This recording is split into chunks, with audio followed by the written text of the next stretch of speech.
les amiraux rejoignent, parce qu'ils avaient fait une ancienne théorie et ils disaient que chaque amiral combattrait chacun un des membres du Gorosei, tu vois. Tous les amiraux, Akainu, Saturne, tout ça, tu vois, Kizaru, Saturne peut-être, ou n'importe lequel des autres, tu vois.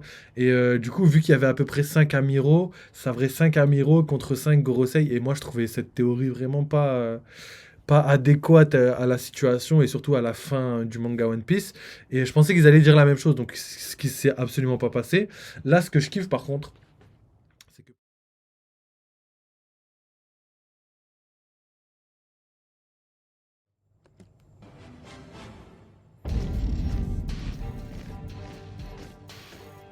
Call of Duty, ils appellent du devoir. あれはキザルのレーザー。バーソロミュークマの肉体に加えキザルの攻撃力を再現したのか。ベガパンクパシフィスタがすでにここまで形になっていたとは。ドレーク少々。ああ、元少々。それの偵察に来たんじゃねえのかい？ Je ne pensais pas que le projet Pacifista avait atteint un tel degré de perfectionnement, s'étonnait Jess Drake au chapitre 509, paru il y a plus de 15 ans. C'était en août 2008, dans ces 16 pages, que la supernova, capable de se transformer en T-Rex, faisait face à l'amiral Kizaru, lui-même antagoniste et source de hype colossale. Et sans que nous pouvions juste imaginer l'existence des Swords, Borsalino saluait le contre-amiral Drake qui passait alors aux yeux des lecteurs pour un soldat ayant tout comme Aokiji après lui quitté la marine.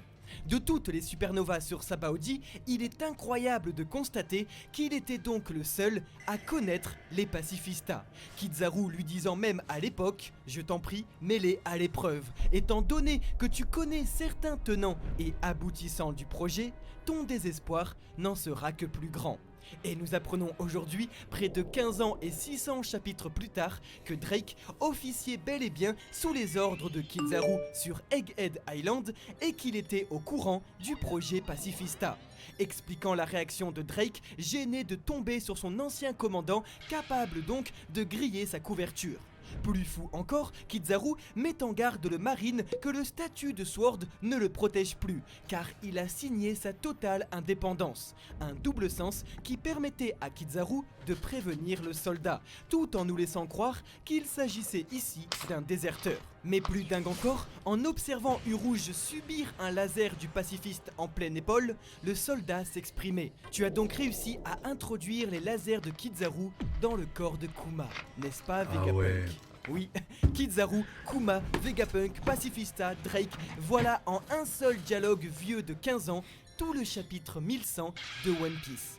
Voilà la fantastique écriture sur près de 2 décennies d'Eiichiro Oda qui venait de placer soigneusement ses pions pour pouvoir nous dire 15 ans plus tard « Regardez, j'avais tout prévu ». Plus encore, la supernova se rend ici compte, après avoir mordu le pacifista, que celui-ci saignait du sang rouge, introduisant donc 15 ans en avance la présence de clones biologiques de Kuma et non pas de simples robots. Les modifications sur Kuma prendront 2 ans au minimum, s'exprimait Vegapunk dans ce dernier chapitre.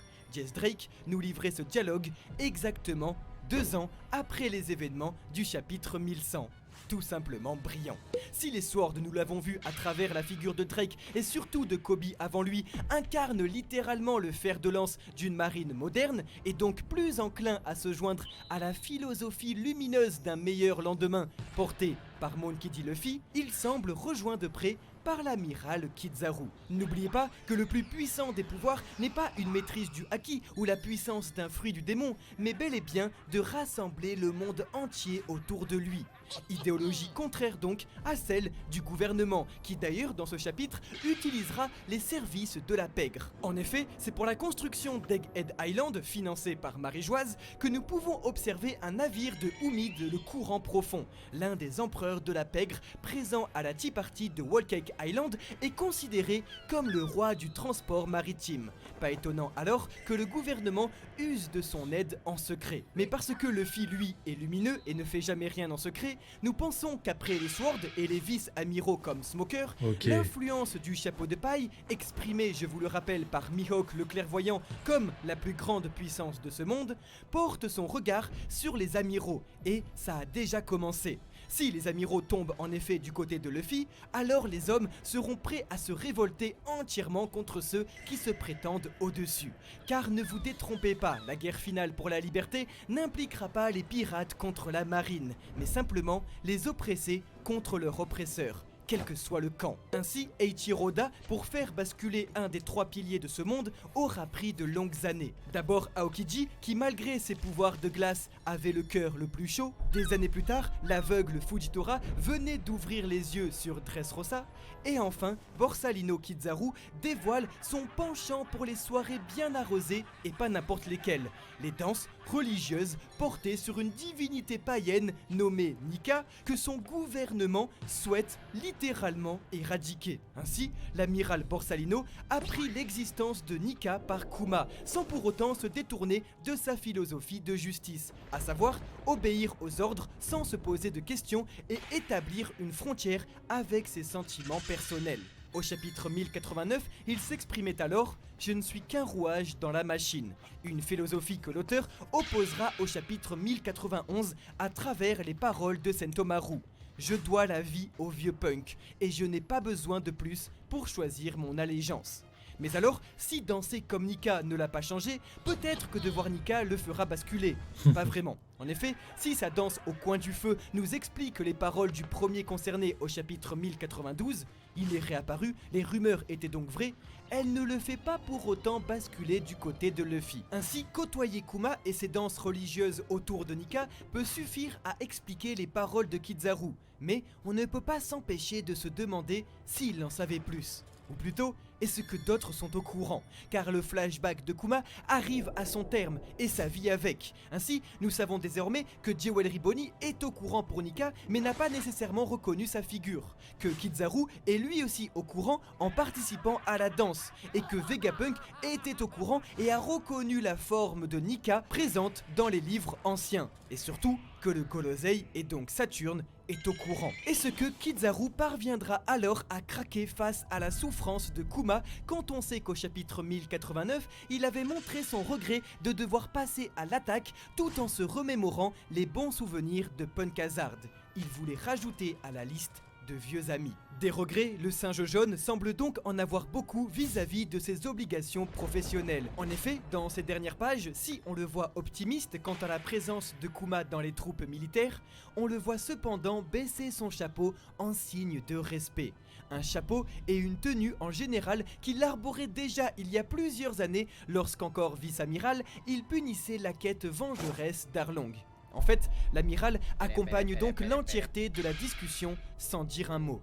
Il est là, sur chacune des pages, silencieux, à l'image d'un rouage, présent, refusant de dire ce qu'il pense et se contentant de faire fonctionner la machine. 今回のクロコダイル討伐に関しまして政府上層部より Ok, du coup, je vais en profiter pour parler de tout ça. Donc voilà, ok. Maintenant que j'ai leur vision, je comprends mieux comment ils pensent. Et du coup, je suis un peu d'accord avec eux. Moi, pour moi, comme j'allais le dire, le fait que tous les amiraux rejoignent... Parce ils avaient fait une ancienne théorie et ils disaient que chaque amiral combattrait chacun un des membres du Gorosei, tu vois. Tous les amiraux, Akainu, Saturne, tout ça, tu vois, Kizaru, Saturne peut-être, ou n'importe lequel des autres, tu vois. Et du coup, vu qu'il y avait à peu près 5 amiraux, ça ferait 5 amiraux contre 5 Gorosei. Et moi, je trouvais cette théorie vraiment pas adéquate à la situation et surtout à la fin du manga One Piece. Et je pensais qu'ils allaient dire la même chose, donc ce qui s'est absolument pas passé. Là, ce que je kiffe par contre, c'est que premièrement, il y a le fait il parle de Kizaru. Donc en vrai, le premier truc qui m'a fait tilter et qui m'a fait dire ok, c'est le côté Aokiji et Fujitora. On savait déjà que Fujitora, le fait qu'il ait parlé de Luffy, qui disait je n'ai pas la vue, mais j'aimerais bien le voir parce que sa silhouette me réconforte. C'est quelqu'un qui rend les gens heureux, donc c'est quelqu'un qui actuellement, Dressrosa a effectué le bien comme lui le voudrait. Donc lui, il a des bonnes valeurs. Donc lui, passer du côté de Luffy, mais pas côté Luffy pirate, tu vois, mais vraiment côté Marine Luffy, on va dire, contre le gouvernement mondial à la fin, c'est pas du tout déconnant et c'est même quasiment sûr. Pareil pour Aokiji qui a déjà quitté la marine. Pour moi, il rejoindrait le côté du bien à cause des événements qui s'est passé entre Robin et lui. Il a quand même sauvé Robin, il n'a pas tué Agua Saoro, donc forcément il s'en sort bien, quoi. Niveau respect, tu vois, il a quand même le respect des gens parce qu'il a fait ce qu'il fallait, même si c'était difficile. Par contre, pour Kizaru malheureusement, à l'époque où les trois amiraux, c'était Akainu, Kizaru et Aokiji, Kizaru, lui, il représentait vraiment l'absence, tu vois, l'absence de choix, l'absence de réellement faire les choses et tout, tu vois. Il était comme une machine. Il s'est transformé psychologiquement en machine et exécute uniquement ce que la marine et le gouvernement mondial lui demandent de faire. Aokiji, c'était la glace, c'était le côté rebelle un petit peu, tu vois, le côté qui veut pas obéir et qui n'est pas en adéquation totale avec ce que fait la marine. On l'a vu à Ora, on l'a vu quand il faisait des trucs et tout. Et Akainu, lui, c'est le contraire, c'est le feu, le magma. Du coup, c'est lui qui incarne pas la méchanceté, mais le côté chien démon du gouvernement, tu vois. Donc il est là et ça le dérange absolument pas de tuer des dizaines d'innocents juste pour éviter qu'une seule personne puisse survivre comme Aohara et qui puisse dévoiler l'histoire du siècle oublié, tu vois. Après, je sais pas si Aokiji il fait sa mission bien, c'est-à-dire que peut-être que je dis pas Aokiji, plutôt Akainu.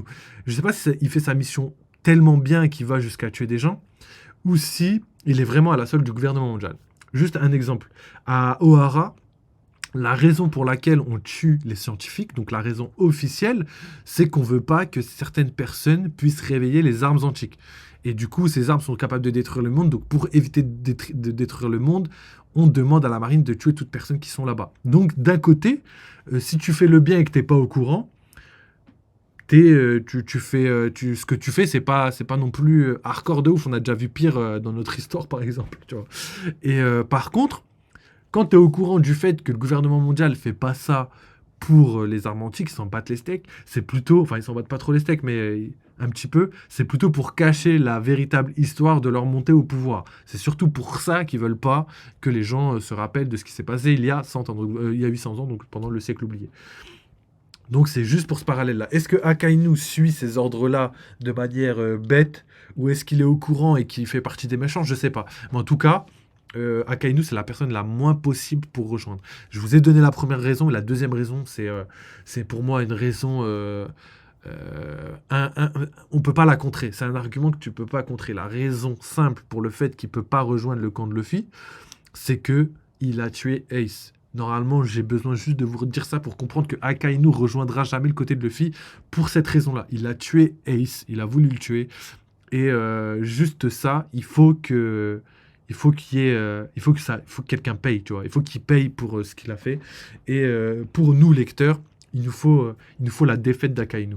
Et quoi de mieux pour Akainu de mourir sur les coups de sabot qui a le même fruit, donc je dirais la même volonté, entre guillemets, hein, pas la volonté globale, mais vraiment une petite étincelle du fruit de Ace, du coup, va pouvoir, pour moi c'est comme ça que je le vois, Akainu face à Sabo. Je le vois bien comme ça. Donc voilà, je pense que c'est tout pour le côté amiral. Je pense absolument pas que tous les amiraux vont rejoindre, mais bien sûr, il y en aura. Comme je vous ai dit, la fin du manga, ce sera pas pirate marine, pirate gouvernement. Ce sera pas du tout ça. Comme il le dit, j'ai bien aimé, ce sera oppresseur oppressé. Et comme moi, je vous l'ai déjà dit plusieurs fois sur la chaîne, ce sera chaque partie comme le yin et le yang. Il y a toujours un petit peu de bien dans le mal et un petit peu de mal dans le bien. C'est vraiment... certains pirates qui sont bons, certains marines qui sont bons, certains, je sais pas, personnes du peuple qui sont bons, qui sera face aux autres qui sont méchants, tout simplement. Quand on voit par exemple le roi Bekori qui est infect, lui, il peut pas faire partie du côté Luffy pour la fin du manga. Pareil pour énormément de personnes, tu vois, même Doflamingo et tout, je sais pas s'il va pouvoir revenir du côté de Luffy, parce que il en fait quand même du sale, tu vois. Et à voir pour le reste, mais en tout cas, on a quand même énormément de personnes d'un côté et énormément de personnes de l'autre. Et le gouvernement mondial fait très bien office de méchant, exactement comme Barbe Noire. Donc on verra bien. Voilà les gars pour ça.